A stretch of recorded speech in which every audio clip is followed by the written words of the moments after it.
नमस्कार, आदाब। मैं सदर सैफी और आप देख रहे हैं हमारा खास बुलेटिन। 2014 के केंद्र राजनीति में आने के बाद से प्रधानमंत्री नरेंद्र मोदी की लोकप्रियता लगातार बनी हुई है। इसका चेहरा आगे कर भारतीय जनता पार्टी ने कई विधानसभा चुनावों में जीत हासिल की है।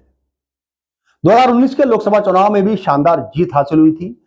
सियासी गलियारों में इस बात की चर्चा है कि 2024 का लोकसभा चुनाव पीएम मोदी के लिए शायद आखिरी लोकसभा चुनाव हो। ऐसे में बीजेपी में उनके सियासी उत्तराधिकारियों को लेकर चर्चा का बाजार गर्म है। बता दें कि mood off nation opinion poll में इस बात का अनुमान लगाया गया है कि पीएम मोदी की अगुवाई में भाजपा लोकसभा चुनाव में लगातार तीसरी जीत आसानी से हासिल कर लेगी। हालांकि सर्वे के दौरान लोगों से पीएम के उत्तराधिकारी के बारे में पूछा गया है। सर्वे के अनुसार 29% लोग केंद्रीय गृह मंत्री अमित शाह को पीएम मोदी के सियासी उत्तराधिकारी के लिए सबसे उपयुक्त मानते हैं। 25% मतों के साथ उत्तर प्रदेश के मुख्यमंत्री योगी आदित्यनाथ दूसरे स्थान पर हैं। वहीं केंद्रीय सड़क परिवहन मंत्री नितिन गडकरी इससे पीछे रह जाते हैं। सर्वेक्षण में शामिल 16% लोगों ने उनका समर्थन किया है। वहीं एक ताजा सर्वे में सभी लोकसभा सीटों के 35,801 लोग शामिल हुए। 15 दिसंबर 2023 और 28 जनवरी 2024 के बीच इसे आयोजित किया गया था। आपको बता दें कि 2014 के बाद हुए चुनाव में पीएम मोदी विकास और सुशासन की राजनीति पर मोहर लगाकर देश की राजनीति की धुरी बने हुए हैं। इससे कोई संदेह नहीं है कि पीएम मोदी भारत के सबसे लोकप्रिय नेता हैं।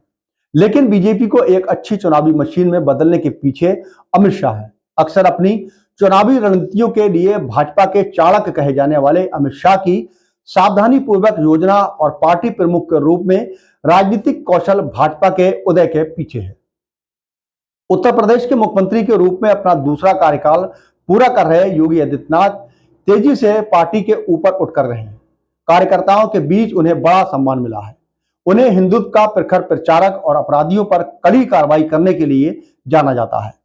उन्होंने भारत के सबसे बड़े राज्य उत्तर प्रदेश में भाजपा की किस्मत बदलने के लिए लोकप्रियता हासिल भी की है। वहीं बीजेपी में एक ऐसे नेता भी हैं जिन्होंने सभी राजनीतिक दलों की प्रशंसा बटोली है। वह है नीतीश गडकरी।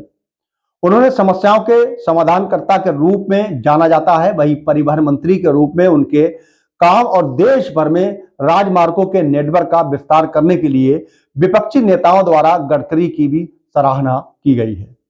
लेकिन अब देखना यह होगा कि 2024 के बाद में प्रधानमंत्री नरेंद्र मोदी की उत्तराधिकारी कौन होगा, जिसको लेकर लगातार चर्चाओं का जोर गर्म है।